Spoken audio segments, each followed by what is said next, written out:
The secret of realizing the greatest fruitfulness and the greatest enjoyment of existence is to live dangerously. Build your cities on the slopes of Vesuvius, send your ships into uncharted seas. Live in conflict with your equals and with yourselves.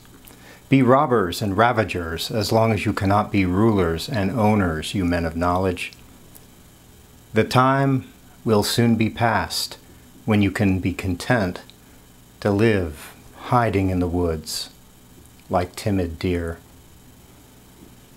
Okay, so a quote from the fourth book of The Gay Science about living dangerously. And I think here again, you know, Nietzsche is up to this project of overcoming and overturning our predominant way of perceiving life by way of a hermeneutic of suspicion. And this time, of course, the object has to do with the value of safety and our tendency to view the safe course in life as automatically the better course in life. And of course, the suspicious thought would be, well, perhaps at certain points in our lives, the point is exactly to live dangerously. That's not necessarily the same as living stupidly, but I would say with respect to a kind of strategic sense for when danger is actually the right thing to experience, because sometimes in life it actually is. We'll probably never really grow, we'll probably never really overcome ourselves if we aren't able to brook some measure of dangerousness and the sensation of dangerousness as we move from different moments in our lives. So I thought I'd introduce this eighth and I think last video on the work of Friedrich Nietzsche with that quote, because in a way it's going to presage some of the things we're going to say about the sequelae, as it were, of Nietzsche's work in the form of, oh, I don't know, World War II.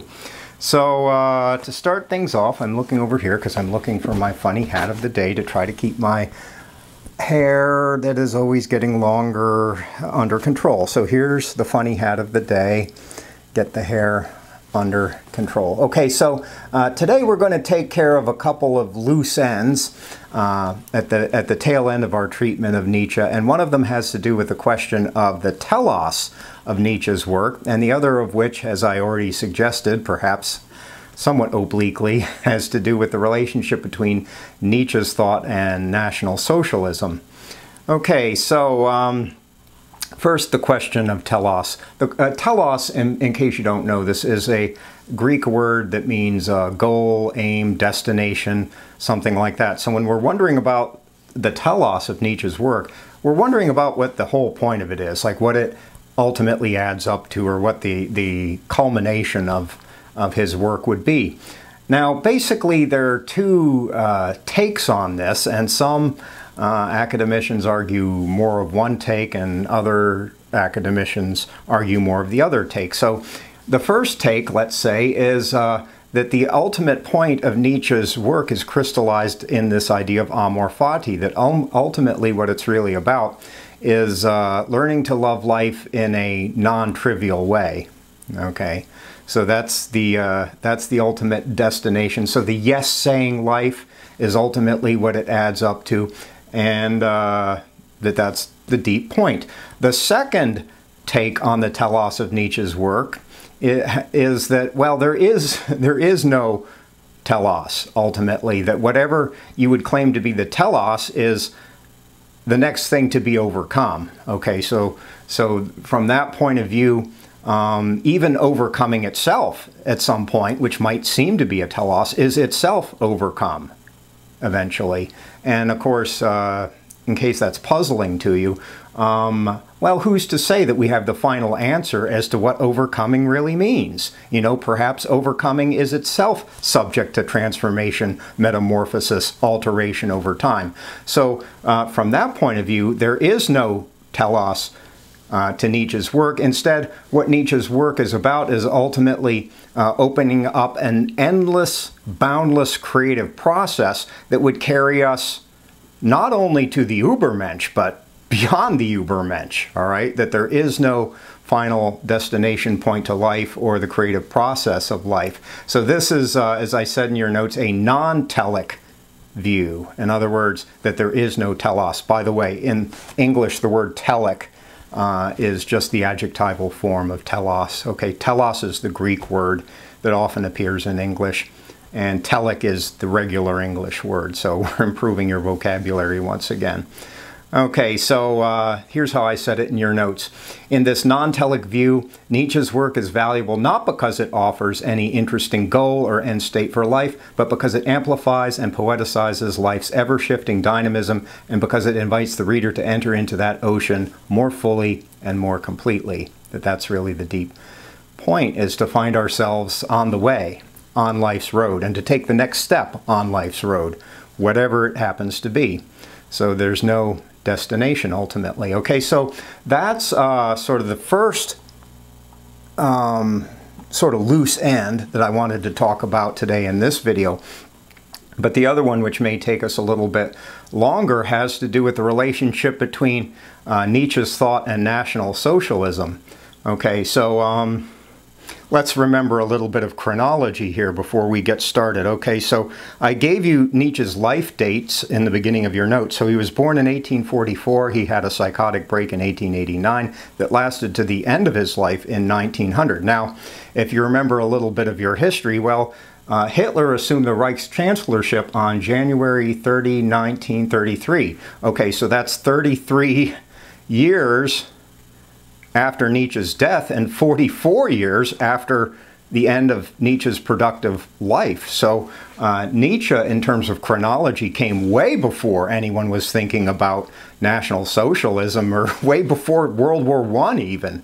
Okay, so at first it may seem to be a puzzling thing that people would in some way want to connect or equate Nietzsche's work with National Socialism, but it is something that's out there. It is a thought that's out there. And I gave you an example in your notes. William Schreier, I think that's how you say his name, you know, he wrote a very famous book, The Rise and Fall of the Third Reich. It's really like thick and sort of weighty, hefty tome, you know, about Nazism and the rise of Nazism. And he has a whole chapter in that book. I read that book, however many pages, like 1,500 pages.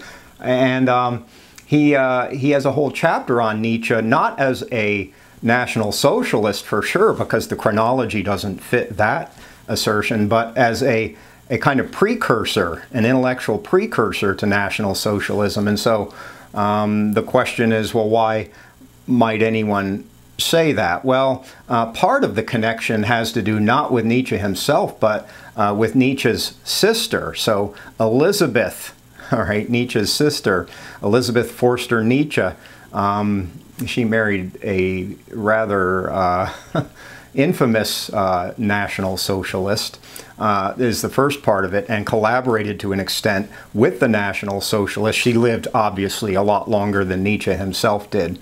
I think that's pretty obvious if you just think arithmetically for a second.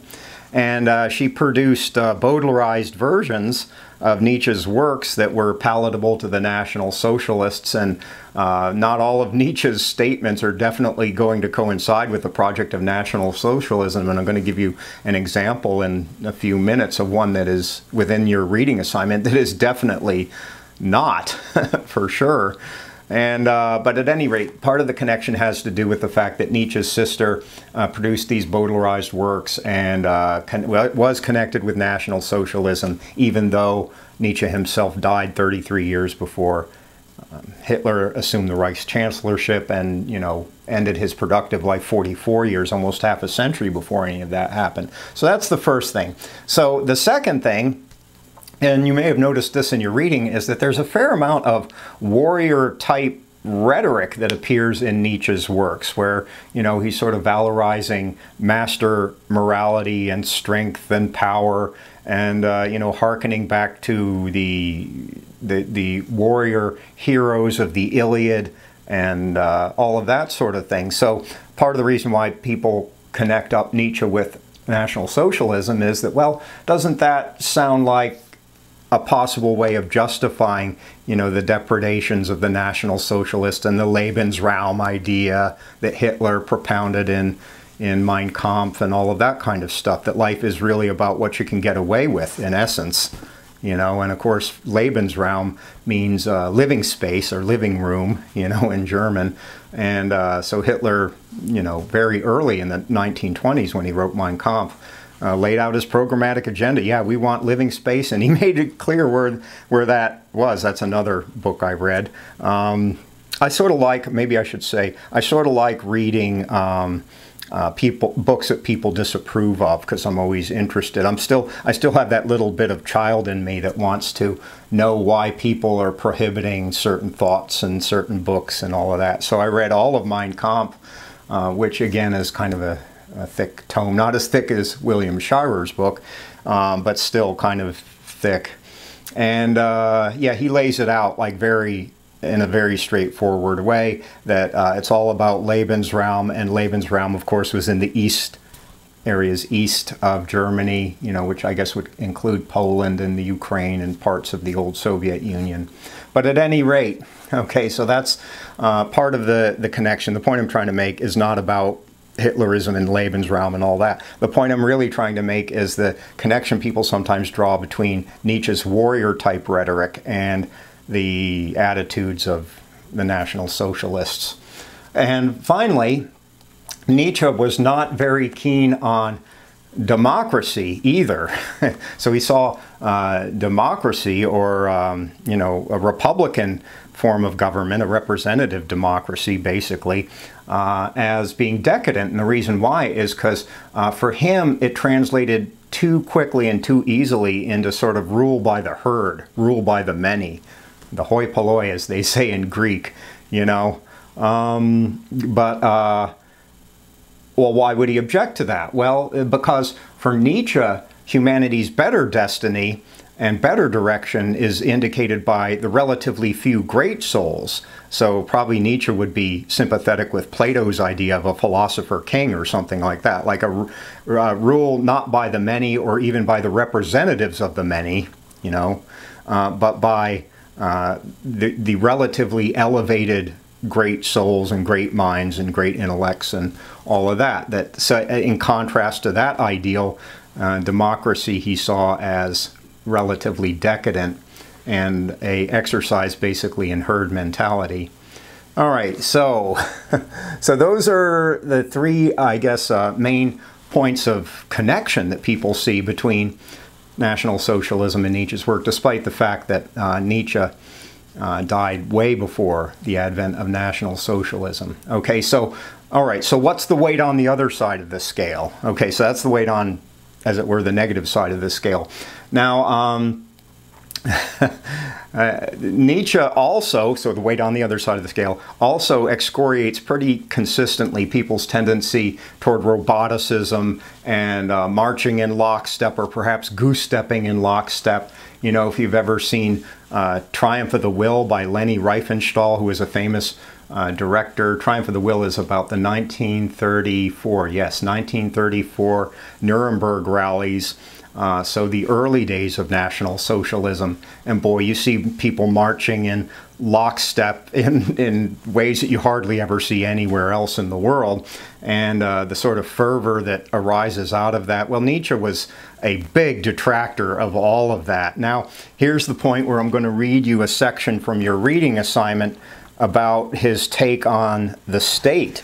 And of course, you know, within a National Socialist paradigm, the state is pretty much everything, and you're definitely supposed to subordinate your individuality to whatever the state says. The fear principle, I guess, would be one of the core edicts that crystallizes that. So this is on page 160, if you want to follow along, and it's a section from Thus Spoke Zarathustra entitled The New Idol. Okay, the new idol is going to be the state. All right, so now as I read this, what I want you to do is think about whatever it is you know about National Socialism in those times, not just about World War II and the famous battles and all of that, but about the ideology of National Socialism and the tendency to place the state and the Führer, probably even beyond that, as at the other pinnacle of life, the universe, and everything. So here's Nietzsche's take on the state. See if this comports easily, that's sarcasm, by the way, with what you know about National Socialism. Somewhere there are still peoples and herds, but not where we live, my brothers. Here there are states. State? What is that? Well then, open your ears to me, for now I shall speak to you about the death of peoples. State is the name of the coldest of all cold monsters. Coldly it tells lies too, and this lie crawls out of its mouth. I, the state, am the people. That is a lie. It was creators who created peoples and hung a faith and a love over them. Thus, they served life. It is annihilators who set traps for the many and called them, quote, state. They hang a sword and 100 appetites over them. Where there is still a people, it does not understand the state and hates it as it hates the evil eye and the sin against customs and rights. This sign I give to you, every people speaks its tongue of good and evil, which its neighbor does not understand. It has invented its own language of customs and rights, but the state tells lies in all the tongues of good and evil, and whatever it says is lies, and whatever it has stolen. Everything about it is false. It bites with stolen teeth and bites easily. Even its entrails are false. Confusion of tongues of good and evil, this sign I give to you as the sign of the state. Verily, this sign signifies the will to death. Verily, it beckons to the preachers of death. All too many are born for the superfluous.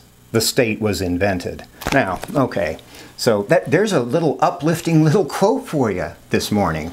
Okay, at least it's morning here in Georgia. So does that comport well with what you know about the ideology of National Socialism? And I'm laughing because I think the answer is obviously, well, no. it's like anti, National Socialism. Well, this is one of the sections that I believe Elizabeth Forster Nietzsche had botarized from. Thus spoke Zarathustra. Okay, so second thing. And here we have to remember about the will to power, what we were saying about the will to power.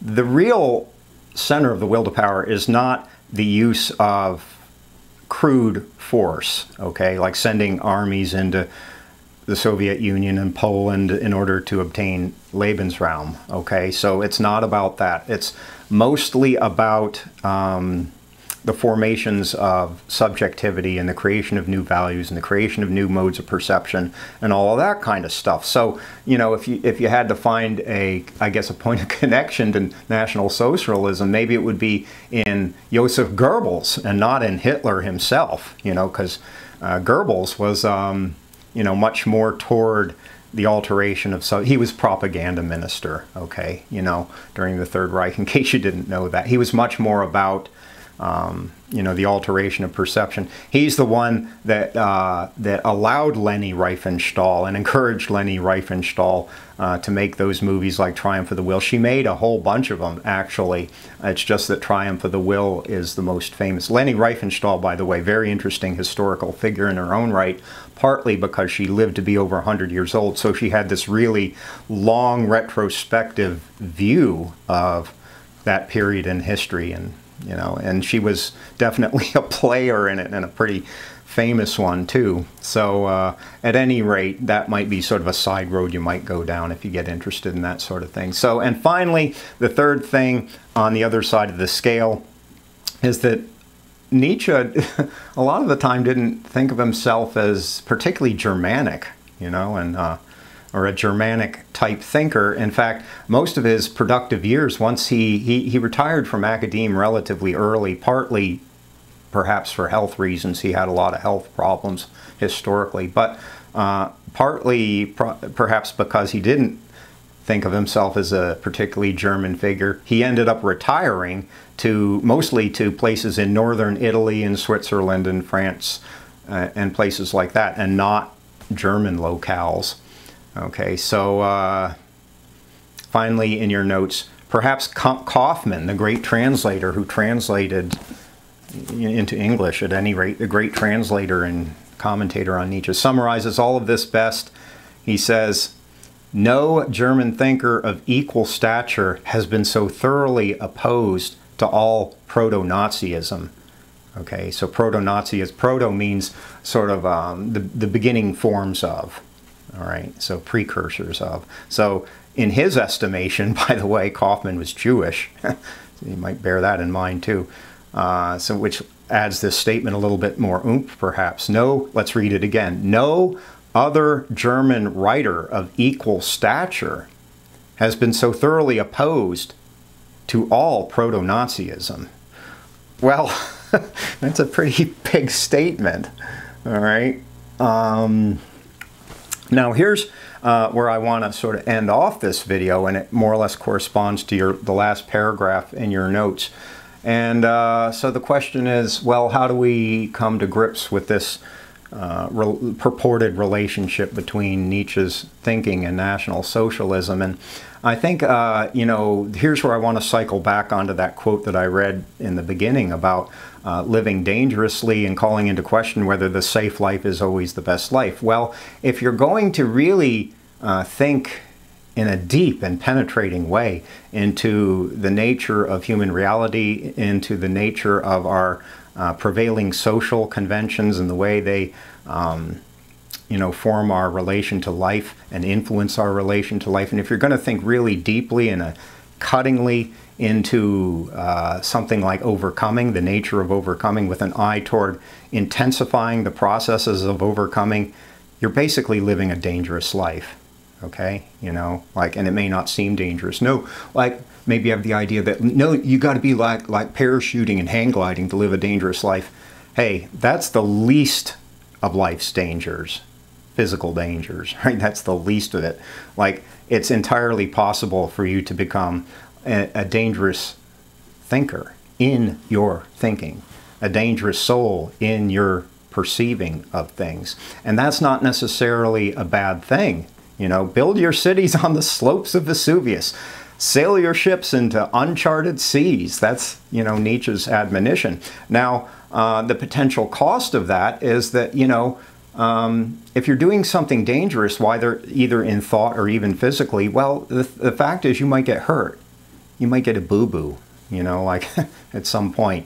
Like you might have to incur a cost of pain. But, you know, and that may seem like, well, you know, okay, I'm done with Nietzsche because he's advocating the dangerous life and I want to stay safe all the time and it's better for people to stay safe all the time. Is it really better for people to stay safe all the damn time? That's the essential quote. Like, is this sort of idea that we more or less take to be an automatic truism of life really in the interest of the depth of life as we know it as human beings? Because, you know, suppose sometimes and I bet a lot of you know this, like when you end up taking a chance, like if you never take a chance on anything in your life, like how affirmable is your life going to be ultimately? I mean, will you be happy, like when you die, to put on your tombstone, like, oh, he stayed safe, never took a chance, exclamation point. You know, like, I don't know, you know, like to me, I don't think I'd be very proud of a life where I never took a chance on anything, never said or did or thought anything dangerous. You know, always just said like the sort of the easiest, most appropriate, most pusillanimous thing at every and all points. It's like, my God, you know, what kind of life is that for human beings? Like at points, man, you gotta take a chance on something, somewhere, if you really want to, like Nietzsche says, you know, experience the greatest fruitfulness and the greatest enjoyment of existence. Like, how exhilarating is it when you take a chance, you know? And this is a part of, you know, why people are thrill seekers. You know, some people in life, I was sort of this way when I was young, to be honest, like would sort of do physically dangerous things sometimes. And, you know, part of the reason why people gravitate toward that, I can speak personally, is because you feel really alive when you do that. Like when you're on that sort of teetering edge between life and death, man, things get real in a hurry, you know, and they get real in a way that they do not in the regular run of everyday life. And so, you know, the question is, are we willing to take that into ourselves and integrate that into the way that we relate to life and the way we move through the moments of our life, not only in sort of a crude physical type sense, but perhaps in a much more personal and in a way much more intimate sense in terms of how we think, what we perceive, how we feel, all the different formations of subjectivity that we've been talking about through most of these videos. So this is the 8th one in the series, and I think this is going to be the last one on Nietzsche, and then we'll start a different thinker after this. But are you willing to be dangerous? Are you willing to become a dangerous thinker? Are you willing to think for yourself? You know? Or on the other hand, are you more or less cowed into the idea that you need to be safe, you need to be appropriate all the damn time, every moment of your life? Because, you know, there are forces in our world that would have you be that way. There are forces in the academic world that would have you be that way. And I hope you're not too quick, you young students, you young people, to buy into that orthodoxy, because it's not necessarily in the service of your souls. Perhaps in the end, it's more in the service of your enslavement. Just a thought to end this lecture series. So I hope you have a great day, and maybe every now and then, maybe later today, see if you can think, maybe for the very first time, a kind of dangerous thought that really brings you into a deep alignment with the truth that is in your soul. Take care. Have a good one.